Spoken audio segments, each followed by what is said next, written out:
જ્યારે બટાકા ખેડૂત પાસે કોઈ બી નીકળે છે એ ટાઈમે ભાવ નથી હોતો અને ખેડૂત પાસેથી માલ જતા જ્યારે વેપારીઓ પાસે જાય છે એ ટાણે પછી ભાવ ઉચકાતો હોય છે, એટલે સાચો ન્યાય ખેડૂતને મળતો નથી.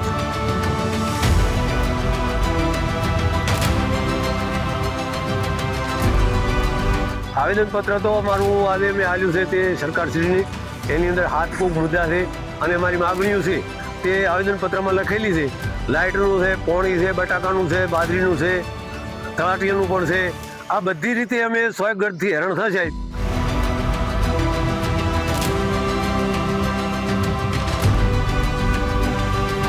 તો સાહેબ અમારી ઘણી હતી પણ આ સરકાર અમારું કોઈ વાપરતી નથી.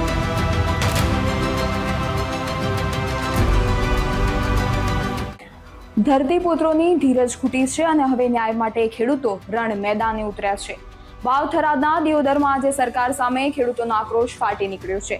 ભારતીય કિસાન સંઘના નેતૃત્વમાં મોટી સંખ્યામાં ખેડૂતો મામલતદાર કચેરીએ પહોંચ્યા હતા અને પોતાની પડતર માંગણીઓને લઈને સરકાર સામે આકરા પ્રહારો કર્યા હતા. ખેડૂતોએ પોતાની 7 મુખ્ય માંગણીઓ સાથે મામલતદારને આવેદનપત્ર સોંપ્યું છે. ખેડૂતોની સૌથી મોટી માંગ ડ્રીપ અને ફુવારા પદ્ધતિ પર મળતી 90% સબસિડી ફરી શરૂ કરવાની છે.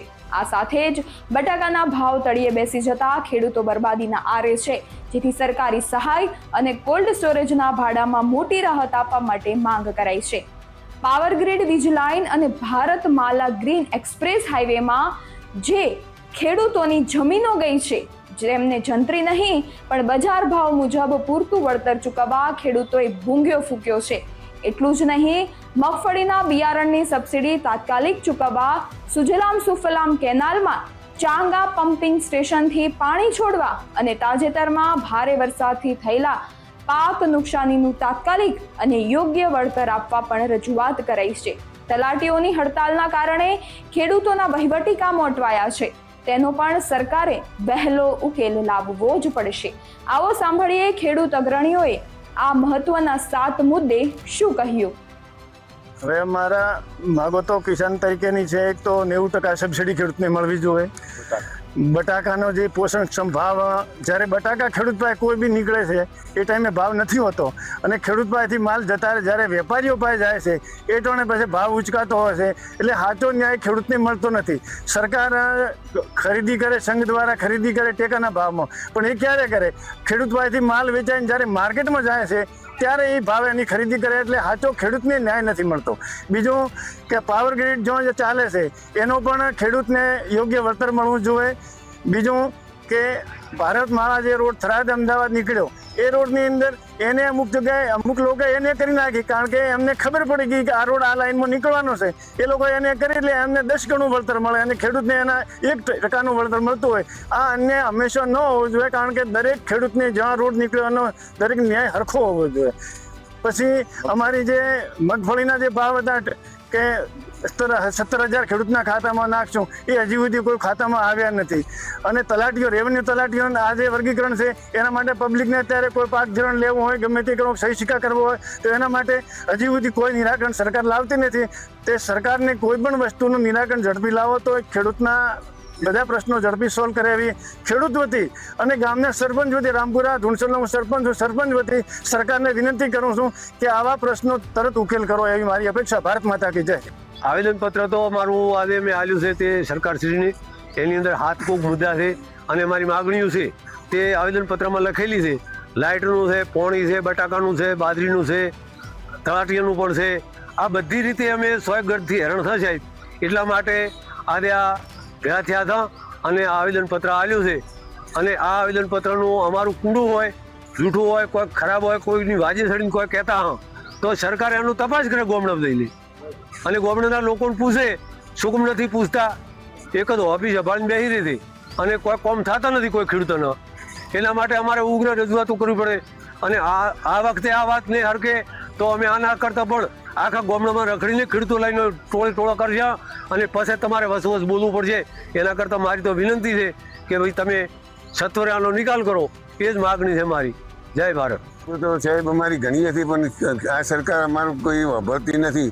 અમારી બાજરી હતી તો હાથમાં કાપી નાખી, અડધા ખેડૂતો રહી ગયા. 1600 ખેડૂતો હતા, એમાં અડધાની એ બાજરી લીધી નથી. ખેડૂતોની એકદમ માગ ખૂબ છે કે અમારે સરકાર વાપરતી નથી, અમારી બાજરી લેતા નથી, અમારે શું રીતનું પૂરું કરવું. અને આ બીજા ઘણા મુદ્દા છે એના પ્રમાણે સાહેબ અમારું કોઈ સરકાર વાપરતી જ નથી. કોને સુજલામમાં નથી વાપરતી. બોલ્યા શું કે ફુવારા છે એમાં અમે 10 વર્ષથી ફેર બદલાવા તો અમને પૂરી સબસિડી મળતી નથી. ને કે બીજાને નવાને હવે 90% હાલે છે, તો અમારે તો હજી 45%. હમણાં મેં 1.5 લાખ રૂપિયા ભર્યા તો ફુવારાના, તો એમાં વિડીયો કર્યા ને બધા પેલા ફોટા પાડ્યા ને તાર 45,000 રૂપિયા સબસિડી આલી 1.5 લાખમાંથી. કોણ એટલે ખૂબ તકલીફ તો થાય સાહેબ, ત્રાટીની થાય, બીજાની થાય, અમારા ખેડૂતોને ખૂબ તકલીફ છે. જય જવાન જય કિસાન. શું નામ? જયવતાભાઈ અજાભાઈ. પ્રાંત કચેરી આપણે આયોજન પત્ર એ માટે આપ્યું છે કે ખેડૂતોને દિયોદર તાલુકાની અંદર ખૂબ મુશ્કેલી છે. પહેલો મુદ્દો તો આપણો એ છે કે જૂના અને નવા ફુવારા સરકાર 90% સબસિડી આલે એવી આપણી સરકાર પાસે માંગ છે. શું કે ખેડૂતોને હવે જે જૂના ફુવારાથી ફેર રિન્યુ થઈ જાય અને નવામાં 90% સબસિડી આલે, આપણી પહેલી માંગ તો એ છે.